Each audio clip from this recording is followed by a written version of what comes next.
Push the button. Push the goddamn button. Push the goddamn button! You heard what she said. Yo, what is up, guys? Welcome to the news of the day. And let's see what's in the news. The mainstream news, the two top ones, Fox News and CNN. So this one is about the NATO pledge to boost defense spending after stern words from Trump. Let's see what Fox News says about this. NATO leaders pledged their unwavering commitment to boost defense spending on Wednesday, following stern words from President Trump criticizing European leaders for spending too little, which is completely true because they showed a graph that was like almost none of the nations were contributing even close to a 2%. I think there was like the 4 nations that were almost 2%. They're like 1.7 or something. So yeah. The US and European allies signed a declaration stating that they are committed to improving the balance of sharing the costs and responsibilities of alliance membership. Okay, so far so good. This makes common sense. You want the people in NATO to pay their fair share because it looks like the United States is footing at least like, what, 70% of the bill, I believe? Yeah, I believe it was something like that. Like 70 cents of our $1 goes to NATO. And that's not fair for us, the taxpayers. And let's see what else they have here. The declaration comes after confrontational and testy discussions between Trump and other NATO leaders, which he always does. I mean, he always riles up the world order. He always makes fun of the other leaders. Nothing new there. Since the election, Trump has criticized NATO countries for not paying their fair share exactly, while suggesting he would come to the defense of NATO nations that fulfilled their financial obligation. Makes perfect sense. I don't see why people are upset about this. Trump also has pressed NATO countries to fulfill their goal of spending 2% of their gross domestic products on defense by 2024. Okay, so they already had agreement. By 2024, they will spend 2% of their GDP. NATO estimates that 15 members, or just over half, will meet that benchmark based on current trends. Wow. So even though they made this agreement by 2024, they estimate only 15 members, just a little bit over half, will even make that 2%. Are you serious? Are you serious right now? And you have all this years. What? They have 6 years and they can't even do 2%. As NATO vows to pursue those targets, Trump is seeking even more. Via Twitter, he called for members to meet the 2% commitment immediately. And in a statement Wednesday, White House Press Secretary Sarah Sanders said Trump at the summit suggested that countries not only meet their commitment of 2% of their GDP on defense spending, but that they increase it to 4%. Okay, so I'll give it here that Trump, what is he talking about? If they can't even meet 2% after all these years since NATO was agreed upon, what makes you think they're going to do 4%? They can't even do 2%. Oh my goodness. I mean, it would be nice if everyone can do 4%, but they can't even do 2%, so that comment was just so dumb. Trump wants to see our allies share more of the burden and at a very minimum, meet their already stated obligations. Yeah, they're not going to do that. They're not even meeting the minimum, okay? So there's no way we can even rely on NATO. Before sitting down for the first official meeting of the day, the president engaged in a testy exchange with NATO Secretary General Jens Stoltenberg. He pressed why the U.S. should continue to pay more money to the military alliance while the countries purchase energy from Moscow, which is really true. So apparently Germany, they made a pipeline from Russia, and that's where Trump was like getting angry or like making fun of the German prime minister for that, saying, oh, since Russia is such a big enemy, why are you giving millions and millions of dollars to Russia then for oil? You know, you should buy it from the United States or from other European countries. I don't know. Get your oil somewhere else, not from Russia, because they always complain about Russia. So what the hell? It's hypocrites right here. It's like, yeah, Russia is the big enemy. Let's give them billions of dollars because why not? We made an oil pipeline agreement, you know. Like, what the heck? And then the people here get so angry, right? When we build the pipeline from Canada. Can you see the hypocrisy right there? So people are okay with hating Trump from the Canada pipeline to the US. But for Russia and Germany, which are supposed to be enemies of NATO, right? That's okay. They can build a pipeline. That's okay. And Trump is the bad guy for bringing that out. He's the bad guy. I don't even know where the common sense between those two, you know, like those parallels right there doesn't make any sense whatsoever. Yeah, I'm not a Democrat. I'm not a Republican. I'm just thinking this as a neutral perspective. It just doesn't make any sense to me. So what they say is that we are stronger together, Stoltenberg said, while acknowledging that there can be differences among allies. Okay. So we're stronger together because they can acknowledge that there are differences among us. If we're on the same page as other NATO members, wouldn't that make us even stronger? Because right now, it's not working. We're not stronger together in NATO at all. I mean, every vote in the United Nations is always like the United States and France and England. They're the only like people that are voting together while everyone else is voting like separate ways, always against the United States. Okay, but how can you be together when you're getting energy from the group you want protection from? Trump responded. Exactly. Oh my good. You know what, Trump, he likes to talk crazy sometimes. You know, that's how he gets his fan base riled up. He gets all the ratings from TV, but he brings up good points. Trump challenged Stoltenberg to explain why Berlin was getting energy from Russia and asserted that Germany was totally controlled by the captive to Russia over a pipeline project. Exactly. They are totally controlled. We all know money and oil, it's like gold, right? Gold and oil is like the same thing. And you're giving money to Russia and they're giving you oil. So which one is more important, okay? Energy. Oil is way more important. And they're just growing Russia with all this money when they should be an isolated regime because they're supposed to be what? Killers? That's what they say. They always interfere with elections. So why are they giving money to Russia? That pipeline project, Nord Stream 2 pipeline, doubles the amount of gas Russia can send directly to Germany while sidestepping transit countries like Ukraine. The project is opposed by the US and some European Union members. Okay, I want to know like who opposes this in the European Union, because it seems like Europe, they like to contradict themselves. They like to backstab all the time. They always like smile and everything for the press, but then when they go to the private jet planes or whatever, they talk trash. They're like, oh, we hate this, we hate Trump for this or whatever. It's like, say it to his face.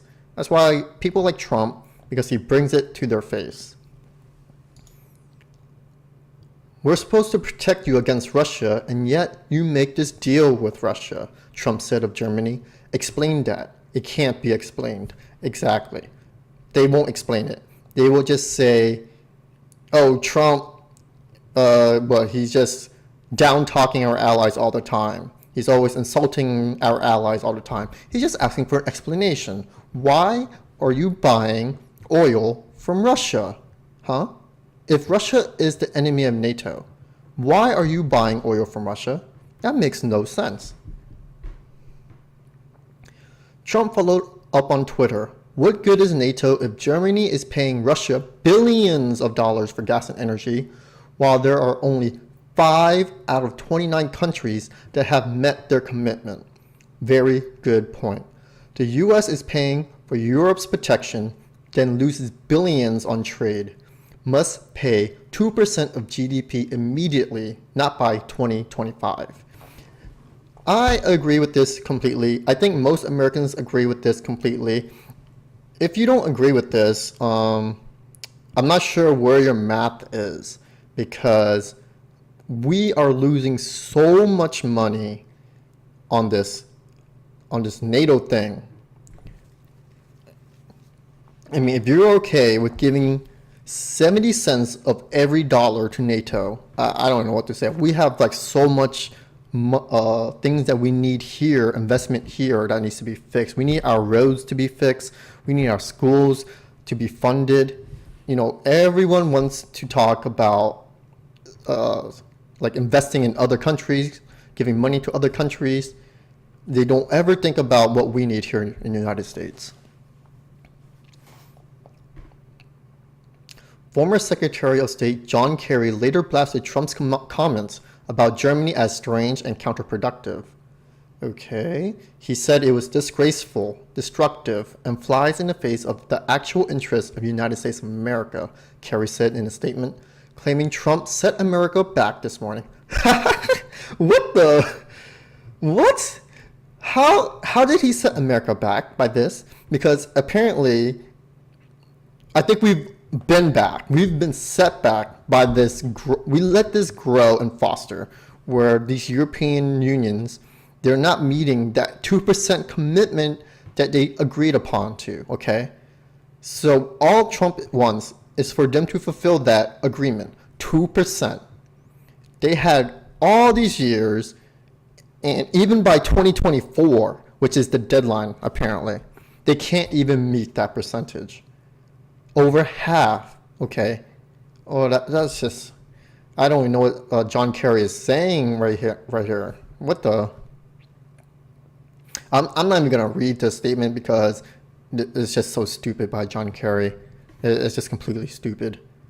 Yeah, you guys can read this. Leave a comment on whatever he's trying to talk about. I'm not reading that bullcrap. So apparently, let's see what he says. He is steadily destroying our reputation in the world, Kerry said, adding that Trump displayed a woeful ignorance of European defense spending. What? Okay.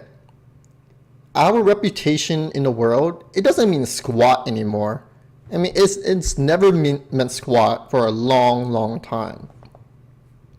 So does our reputation even matter at this point?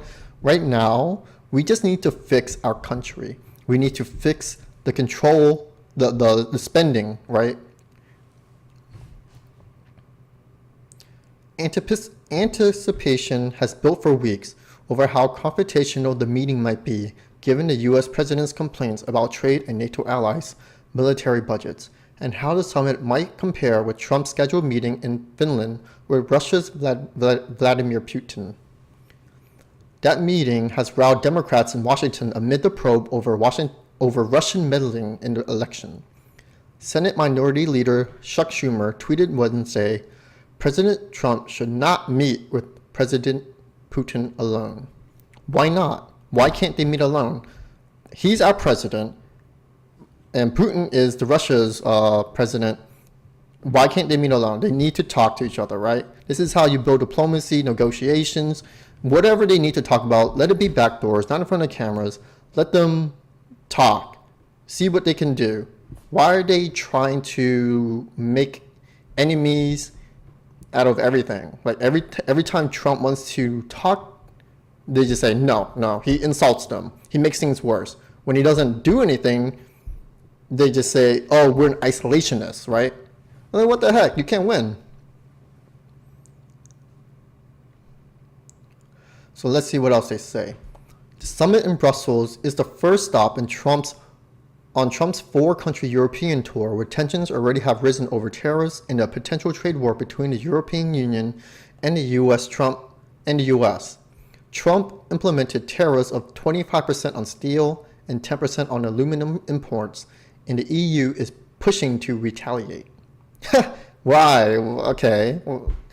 Do we really buy anything from Europe? Like, honestly, everything's from China. I'm pretty sure 90% of our products, if you look at the labels, it will say made in China. So I've never seen anything said made in England, made in Germany, made in France. Like, you have to go out of your way to find those products. So I don't really care about this crap. I'm pretty sure it affects some people. It won't affect me. I don't think it'll affect most Americans unless you're in the industry for that. Who knows? I don't know. Trump also met with German Chancellor Angela Merkel. The president told reporters that they discussed military spending and trade and touted their good relationship. We all know that's bullshit. They hate each other. The next stop on the president's tour will be Britain amid a tumultuous climate. I don't know how to pronounce that. For Prime Minister Theresa May. May's government is in turmoil over plans for exiting the European Union. I'm not too sure about the Brexit thing either. That's their fault. If they wanted that, if it turned out bad for them, that's what they voted for, so that's their fault. This week, UK Foreign Minister Boris Johnson stunningly resigned amid the growing backlash over May and her handling of Britain's departure from the EU. Well, apparently, the Brexit thing was pretty bad because it looks like the people in Britain don't like it at all. Johnson resigned less than 24 hours after Brexit Secretary David Davis and Junior Brexit Minister Stephen Baker left their posts in protest of how the government is handling Brexit. Trump suggested Tuesday that he meet with Johnson when he gets over there. Trump, who has been vocal in his support for Brexit, is slated to meet with May on Friday. Trump's tour will continue with a stop in Scotland over the weekend to conclude his final stop in Helsinki, Finland, on Monday for his highly anticipated summit with Russian President Vladimir Putin. Trump suggested that his meeting with Putin could be the easiest stop on the European tour after confrontational talks with NATO and EU leaders. That's kind of funny that he considers Putin to be the most easiest meeting and that the European leaders were the hardest because he has so much confrontational talks with them. Because it's kind of true. You know, we've not been respected, we've been taken advantage of, and now the European Unions, after we brought these issues up with them, they're like, oh, what? You know, they're so surprised that they need to pay their fair share. So this is the Fox take on this NATO thing. Let's see what CNN says about this. Trump opens NATO summit with blistering criticism of Germany, labels allies delinquents. Wow, okay. So already they're attacking Trump. Let's go into the context. It's all about the details, you know? Let's see, because this might be just like a headline just to get some clicks. But let's see what they say. President Trump came out brawling in his first public comments here at the outset of NATO's annual summit, accusing a close U.S. ally of being a captive of Russia, which is Germany, calling members of alliance delinquent in their defense spending and insisting they increase it immediately. He didn't insist that they increase it immediately. He just said they wanted to reach that 2%, you know, as fast as possible. We can't wait for 2024. That's what he's basically saying. They had all this time. You know, by 2024, they're not even going to increase it by 2%. Half of them won't. So just do it now then. You know, if you're not going to do it 6 years from now, just do it now then. Increase it what you can now. Trump's provocative comments on Wednesday morning, particularly those aimed at Germany, set the tone for the first day of NATO's annual summit, amplifying the sense of unease among the United States' closest European allies and giving Trump a chance to once again shine a spotlight on uneven burden sharing among the alliance member. So, I mean, he brings up the good points. They're not doing their fair share. It's already been documented. You can just Google it, and it'll show that we are spending way more than all other European unions combined. The Europeans are not putting their fair share combined. Okay, let's see what else they have here. The invectives detracted from the summit's goals of projecting unity in the face of Russian aggression, even as Trump and NATO leaders jointly agreed to bolster the defense and deterrence capabilities to head off Russian threats. Instead, Trump fueled a narrative of discord within the alliance. Just days before he heads to Helsinki to meet with Russian President Vladimir Putin, the Helsinki summit prepares to offer another jarring international affairs contrast, and Trump has already suggested he is most looking forward to his meeting with Putin during his European swing. Okay. I mean, it kind of looks fishy that he's looking forward to it and saying it'll be the easiest because of the investigation going on. You don't want to look buddy-buddy with Russia at any point, you know what I mean? It gives more bullets to fire at Trump at this point when he says something like that. You want to have a strong stance against Russia and a strong stance against the European Union. That's my opinion on it anyways. I have NATO, I have the UK, which is in somewhat turmoil, and I have Putin. Frankly, Putin may be the easiest of them all. Who would think? Who would think? Trump said on Tuesday as he left the White House. Yeah, this is not something you would want to say, especially to the liberal media where they will find any sentence and bring it out of context, and they'll talk about this all day long. So maybe he wants that, I don't know. European concerns had already set in ahead of Trump's arrival on the continent, following weeks during which the US president has increasingly and ferociously aired out his grievances against many of them. Trump signaled that he would take an aggressive approach in Brussels as he departed the White House and via mid-air tweets aboard Air Force One. But the US president direct criticism of a close NATO ally, Germany, and his ongoing airing of grievances on European soil took his criticism up a notch. Okay. So pretty much it's kind of similar to the Fox. Yeah, Germany is a captive. Trump calls for the 4% increase, which is fine. I mean, the 4%, oh, he considers the 4%. Okay. I mean, they're not going to reach it, but maybe he's suggesting it needs to be more than 2%. That's what he might say. That 4% was just a thrown out number. And yeah, so that is the news of the day. I'm not going to read too much of the CNN report because they don't really bring anything new. It's very similar to the Fox News report. It's just it's structured in a different way where it makes Trump kind of look bad, but not too much. It's mostly the headline that makes Trump look bad. But yeah, so leave a comment on what you think about this. Was Trump right to call out Germany about the Russian pipeline thing? Was he right to call out the NATO allies about the 2% and how they should probably consider up to 4%? Let me know in the next video. I will do a response video to your guys' comments. So yeah, I'll see you guys next time. Peace.